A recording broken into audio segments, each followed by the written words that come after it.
Amendments to the proposed Bangsamoro Basic Law will still undergo a thorough review by members of the ad hoc committee on the BBL. For this reason, voting on the BBL, originally scheduled for today, was reset for next week. House leaders say this should give members enough time to scrutinize the draft amendments. More of this report from Freddie Abando. With so many revisions being proposed for the draft Bangsamoro Basic Law in deliberations of the House Ad Hoc Committee on the Bangsamoro chaired by Congressman Rufus Rodriguez, a decision was reached in a caucus of House leaders last night led by Speaker Feliciano Belmonte to suspend today's hearing and the vote for the approval of the draft law.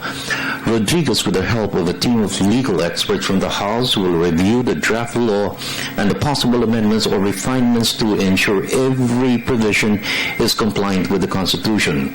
Voting will be conducted next week. We thought that it was better to have an actual draft of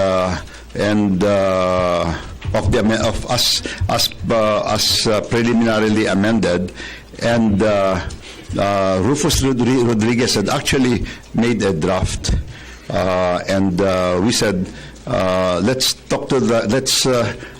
use that draft of yours as the working draft, and today it will be distributed. Copies of it will be distributed to all members, and on Monday that draft, where he had already collated some of the most important changes, would be the basis of the draft.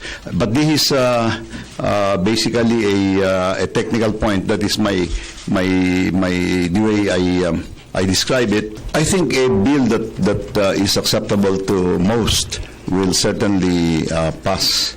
So we would like to craft such a bill. You will notice here,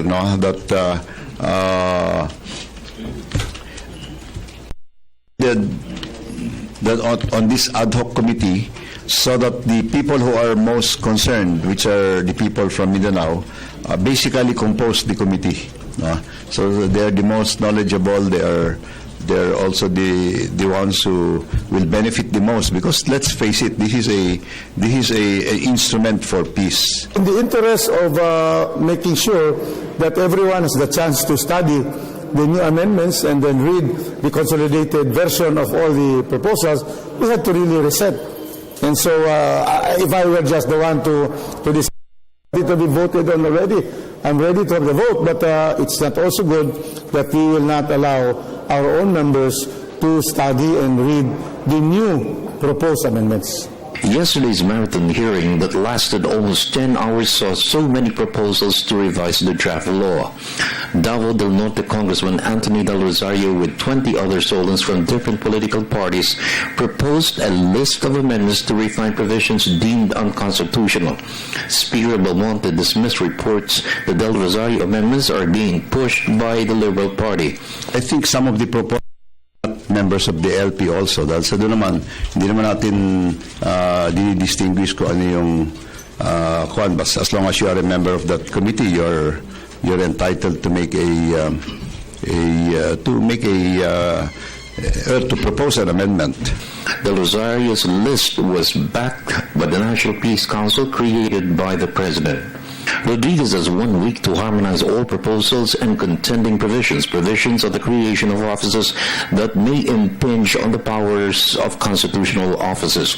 House Committee Chairman on Muslim Affairs, member of the Ad Hoc Committee, Congressman Tupay Loong, is hoping members of the Ad Hoc Committee will do what's right to approve a draft law that will implement the peace agreement between the government and the Moro Islamic Liberation Front. Speaker Belmonte said the House is committed to the President's commitment to win the peace in Mindanao. What Congressman Del Rosario was proposing was in line with the Peace Council's recommendation that all the provisions are constitutional except the opt-in, because even the Peace Council agreed with me that the opt-in provisions are constitutional. I hope the leadership and the members of the House of Representatives can understand this carefully. So my appeal now to each and every members of the House is for us to do something and make sure that this will be passed, because this is the brainchild of the President, and we, the Bangsamoro people, we are lucky enough to have President Aquino to have this initiative, and hopefully during his term, this Bangsamoro will be put into final through his initiative. So we are grateful to him. For the People's Television Network, this is Freddie Abando reporting.